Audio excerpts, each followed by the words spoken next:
must be getting harder for you to tell the difference between dreams and reality, Silas. Pretty soon everything will become a blur to you. Clarity will become a thing of the past. What's never been clear to me is why you always think you have control over me. Well, that much is crystal clear. You're convinced I don't. Silas, what you and most people misunderstand is that we are all destined to be controlled. Destiny is, in fact, control. Everything we do, every action one takes, has been scripted. There is no way of changing what will happen because it was always meant to happen.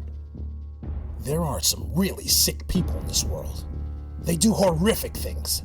They kill, they do awful things to children, and damn near anyone they come in contact with. They're perverted in the worst ways. You mean to tell me they were meant to ravage kids, and the kids were meant to be ravaged? Men and women have the power of free will. That in itself guarantees horrible things will happen. People cannot control themselves because deep down inside, the impulses of humans are animalistic. And animals are violent, ravaging creatures. You are destined to be violent because you are all born of the flesh. And flesh has animal impulses. So there is something we agree on after all. The desires of the flesh are in conflict with the needs of the spirit. We are, by nature, incapable of being harmonious. The more people stop believing in the spirit, the more they allow their animalism to run unchecked. The balance is broken, and terror reigns in the minds of men. And women. Don't forget that women are just as evil. You do see now. Mankind is destined to destroy itself. People cannot help it. Of course, this means you are destined to destroy all that you love as well, Silas. Certainly you don't think somehow you are immune from any of this. Fortunately, my spiritual needs help keep me balanced. Perhaps this is what the world needs, to be more in tune with their spiritual side. But I can't mandate spiritualism or religion. There would be people clamoring for a revolt. Who says you can't mandate religion, Silas? You are the king! Aren't you the one who said, if you're gonna call yourself a king, then act like it? Otherwise, don't call yourself a king! If people need a religion, then make them have one!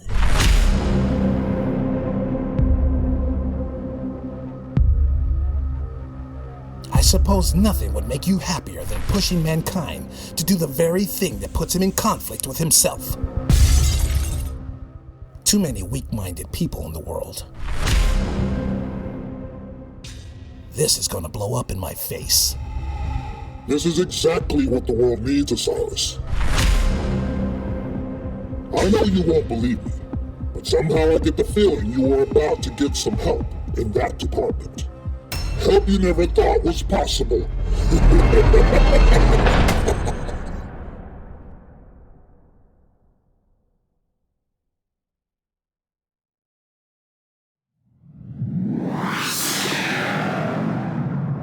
New Kingdom Radio Theater.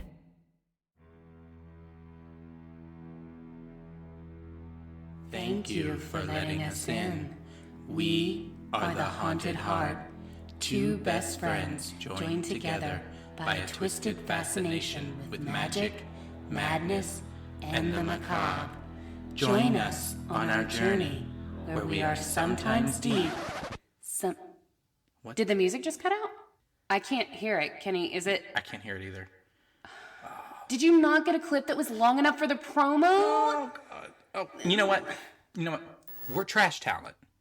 That's a fair point. This is a podcast for people who like trash.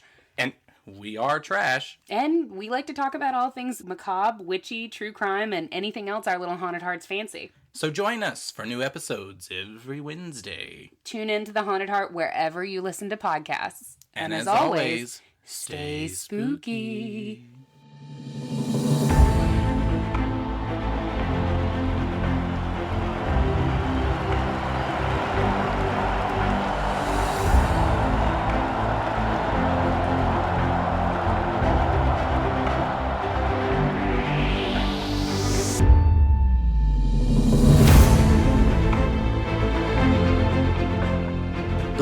was pleasantly stunned at the announcement of the first African-American Pope in history. Cardinal Winston James Davis, who came from the Archdiocese of Baltimore, was chosen at the conclave after the sudden death of Pope Pius XIV to become one of only a handful of popes that came from the Americas.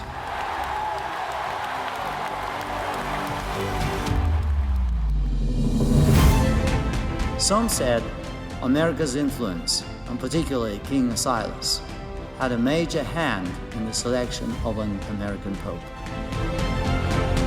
Pope Innocent XIV ascended to the papacy and proclaimed himself the sole voice of God, performing miraculous feats and publicly hailing King Silas as the anointed leader of the world. Catholics and the religiously curious all over the globe suddenly became interested in Catholicism, and the Church experienced a surge in memberships in communities all across the kingdom. People flocked by the thousands to Vatican City and St. Peter's Square for a glimpse of the American Pope during Sunday Mass. Pope Innocent XIV was extremely charismatic and hypnotized people with his golden tongue and handsome charm. With his popularity rising day by day, the Pope made an impromptu visit to the cancer treatment center at the hospital in Rome and met with some terminally ill children. With the cameras recording his every move, the Pope prayed over a group of very sick children. The families, teary-eyed, thanked the pontiff for his visit. As the Pope was about to exit the ward, the children sat up and pulled the wires from their bodies. They jumped off their beds and walked enthusiastically to the Pope and hugged him to a roaring applause.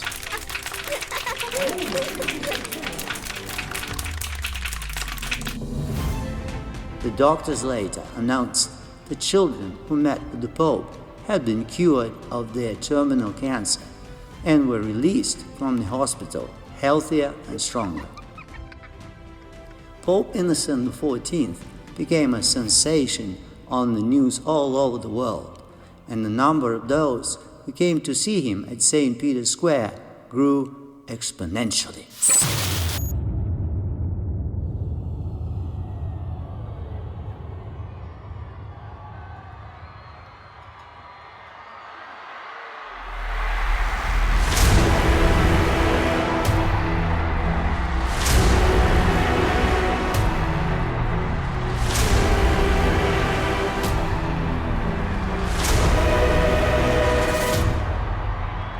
My brothers and sisters in Christ, we are all called upon by God to be of service to all His people. The Christian life is a life of service. It is immensely important, too, that as we head out into the world, we make this our mantra. For it was Jesus Himself that has given us our mission. In Matthew 10:7, Jesus says, "As you go, preach, saying, the kingdom of heaven is at hand. Heal the sick, cleanse the lepers, raise the dead, cast out demons. Freely as you have received, freely give." To you all I say, we must share the good news of the Lord to all those we come in contact with, as the man King Silas has done, helping us cast out demons in that dreadful war. We must embrace and bolster our brethren. It is our duty, sanctioned by God and delivered to us by the Christ. And worry not about anyone who will not listen to you. As Christ said, "Whoever will not receive you nor hear your words. When you depart from that house or city, shake off the dust from your feet. Assuredly, I say to you, it will be more tolerable for the land of Sodom and Gomorrah in that day of judgment than for that city.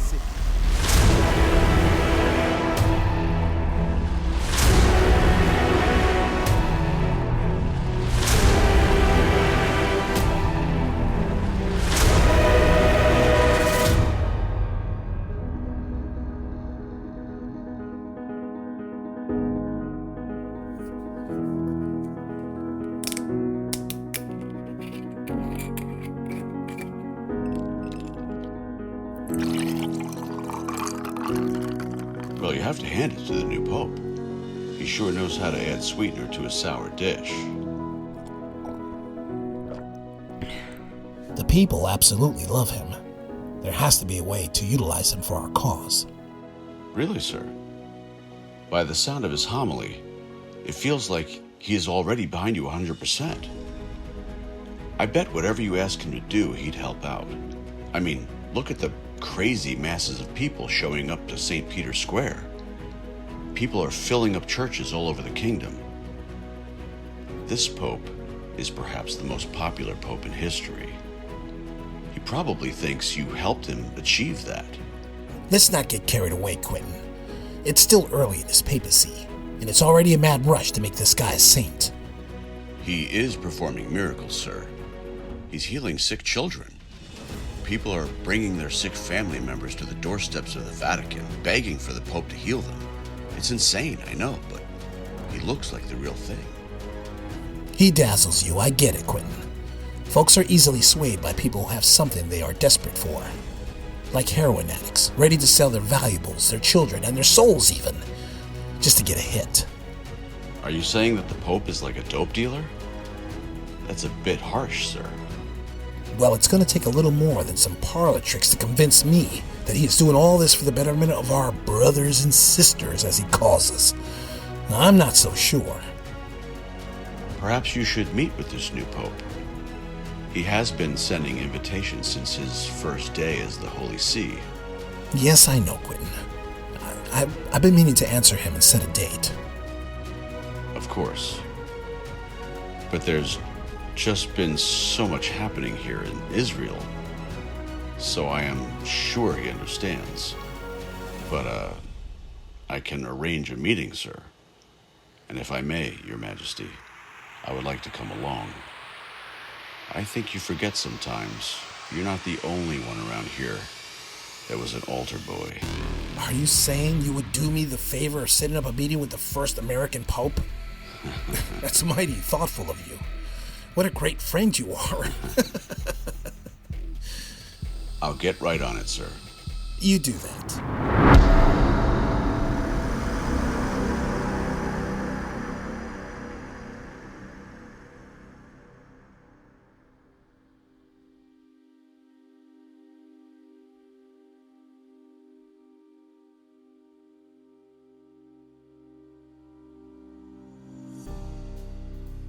While Lord Quentin Capone was making arrangements for Pope Innocent XIV to meet with King Silas, the Alpha Omega visited Lord Shelley during her China strategy surveys just north of Myanmar in Burma. The Alpha Omega appeared to her while she was alone. He said, Anna, you are summoned to do a task. Who are you? Only my father calls me Anna. Your true father is calling you now, Anna. Oh my. You are... The Son of Man. Anna, listen carefully to what I'm about to tell you. In my hand, I hold a seal. It is the second seal. The first seal was broken for the white horse. This second seal is for you. But I don't understand. Second seal of the Apaka? I'm not worthy of this. Why have I been chosen? The Alpha Omega broke the second seal, and as the crumbs of the wax seal fell to the floor, a beast came into view out of the corner of Lord Shirley's eye. it was fierce, but when she turned to look at it, it had disappeared. Then she turned her head around, and standing beside her was a red horse. The Alpha Omega made a hand gesture for her to climb on top of the horse. I know you have many questions, Anna. Just know you will learn and understand the answers as you head out into the world. Wait, what am I supposed to do? You will take peace from the earth. People will war with each other. This is what you will do. I'm sorry. I was planning something in the war that is about to happen. I had thought about this. Wherever you go, take this sword with you. With this sword and your weapons, you will see to it that men slay one another. I don't know what to say.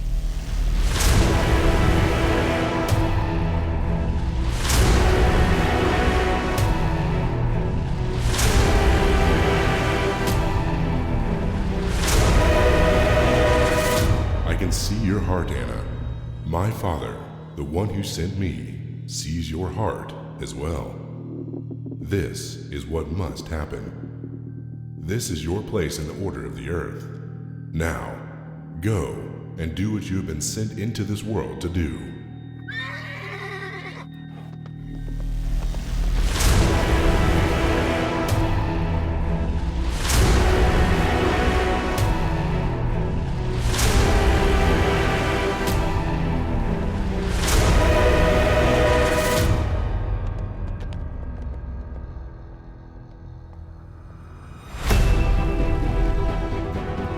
Lord Shelley rode off on the red horse to take peace from the earth, in unison with the king's conquest efforts. She updated her plans, which now included the initiation of widespread uprisings to make Middle Easterners and the Chinese fight amongst themselves.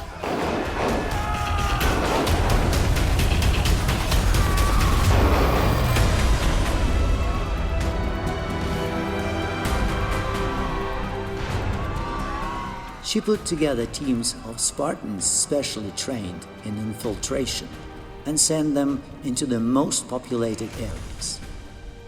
Their mission was to create great division among the people and encourage them to revolt against one another. Lord Shelley found herself sleeping less, trying to find more efficient ways to accomplish a nearly impossible task.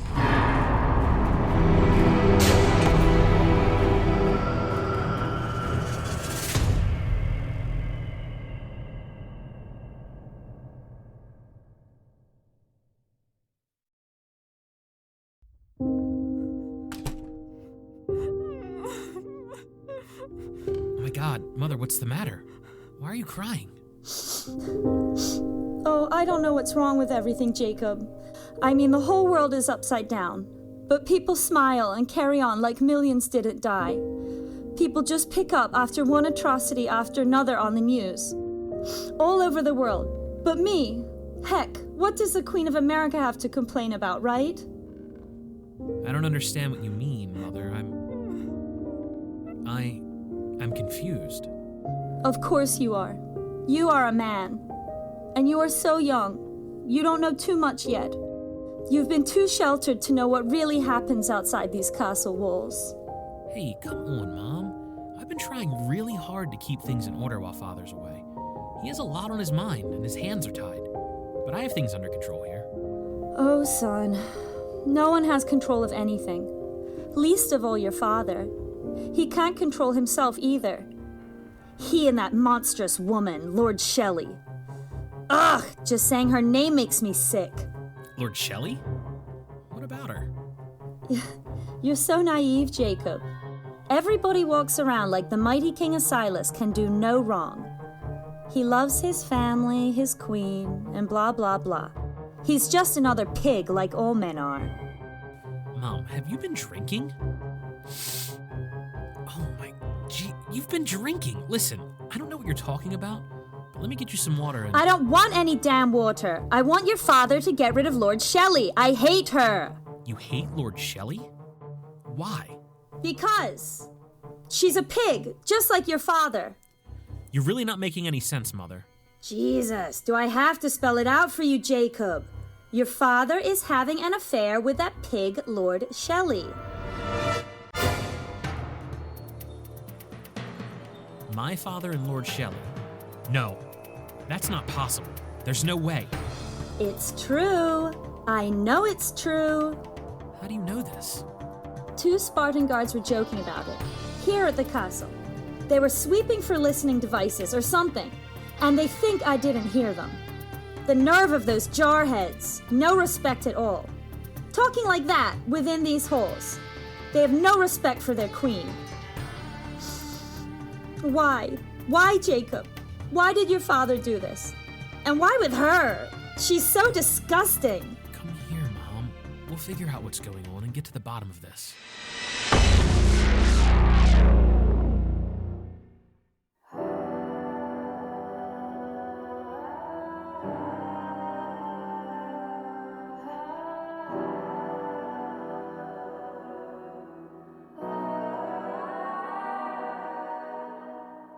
I can't pretend to know what swims beneath your skin.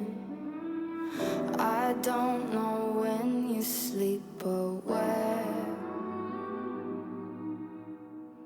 I can't begin to wonder where those hands have been. I don't know what's under your nails.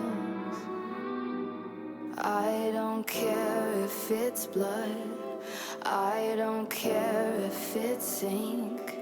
I don't care, just leave whatever in my bathroom sink.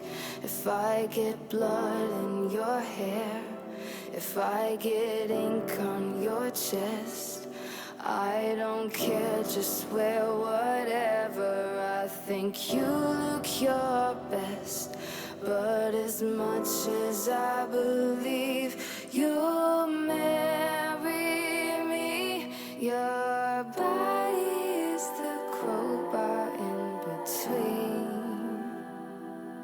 what you need, loneliness and me.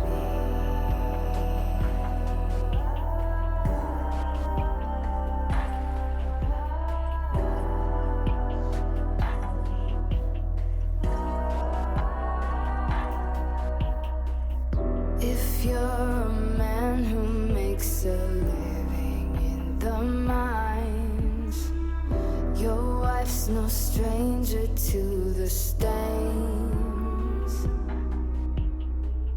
I make my money spilling blood in perfect lines, and you're no stranger to my veins. I don't care if it's blood, I don't care if it's ink, I don't care, just leave whatever in my bathroom sink.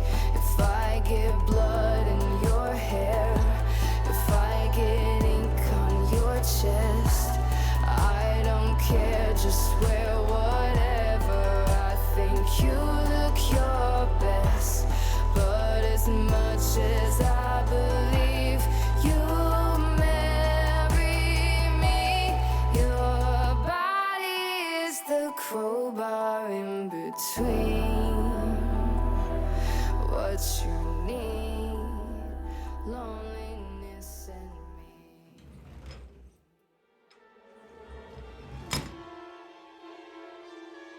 Spartans, Mendez, and Thomas. Come here. Yes? My prince. When you swept the upper floors for listening devices, you showed me the hologram speaker. What were you two talking about in the halls? We were wondering why a hologram device was in the castle, my prince. Those things are deception devices, used by criminals and sickos. That's why we brought it to you immediately. No, I mean, what else were you talking about? Were you two joking about something? Perhaps something other than looking for listening devices? No, my prince. We were focusing on where the listening devices were hidden. Are you sure? Because I have it on good authority that you were talking about the king and Lord Shelley. No, my prince. We never uttered a word about Lord Shelley. Certainly not about His Majesty. Mendez is correct, sir. We have not said a word about the king or any of the lords. Then how come someone heard you two talking about the king and Lord Shelley? Explain this to me. I do not know, my prince. But with Spartan Thomas as my witness, I did not speak of the king or any of the lords at any point during our sweeps. I swear it on my honor and would gladly submit myself to any torment to prove my innocence. As do I, my prince. We did not speak of anything other than our duties during the sweeps. I also submit myself to any interrogation or torment to my prince. I swear, as Spartan Mendez has, that I am innocent of speaking openly of my king. That will not be necessary. You're both dismissed. Leave me now.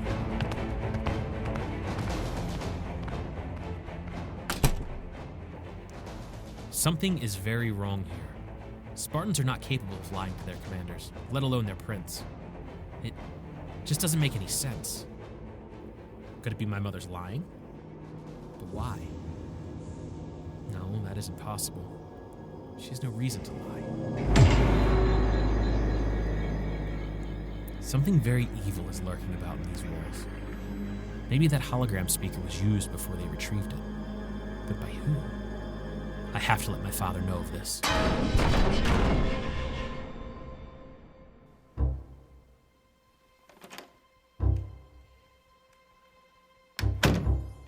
Quentin, something strange is happening at the Grand Castle in New Eden. What is it, sir? I just got off the phone a little while ago with Prince Jacob. He says he feels an evil presence within the castle. Ha! Well, his wife is a loaded pistol, sir. So it could very well be the marriage strains all us men feel from time to time. I'm being serious, Quentin. I think we need to go to New Eden a lot sooner than expected. But Your Majesty, lots of schedules had to be shuffled so you could meet with the Pope. Can it wait until after your visit to the Vatican? I am unsure. Perhaps we can wait. Your Majesty, you have an urgent transmission from Prince Jacob at the Grand Castle. Put him through. Father, I think you better come to New Eden immediately. Why? What is so urgent? It's my mother. She's been behaving erratically ever since she accused 2 Spartan guards of talking about you and... Look, when can you get here? I've never seen my mother act this way. Put your mother on. I want to speak to her. She's indisposed at the moment, Father. She's locked herself in your suite. I'm afraid she's going to hurt herself or someone else. What? I don't understand. What the hell is going on, Jacob? I wish I knew. What should I do? Stay put. I'll be there shortly. Damn it. What is going on, Quentin? I don't know, sir. But something tells me you better get to New Eden fast. I'll send a signal to Gabriel. Should I alert the High Council? Just tell Shelley and Oreb to get ready. But this throws everything off, and someone is gonna hang for it.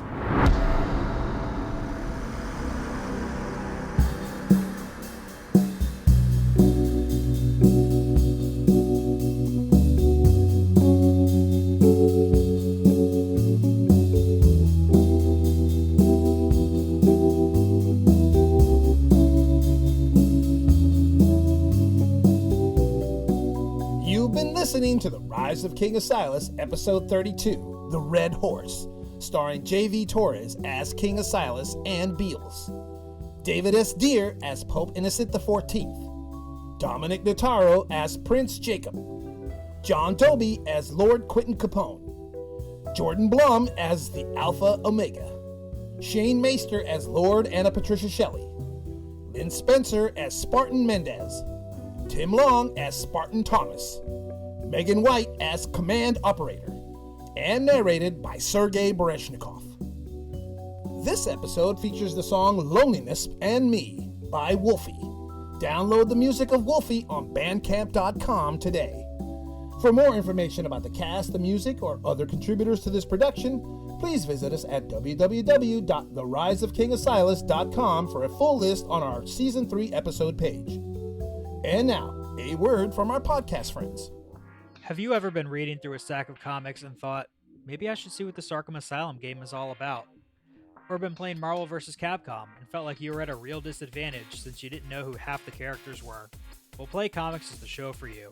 I'm Chris, and each episode we take a look at video games based on comic properties and how well they stick to that source material.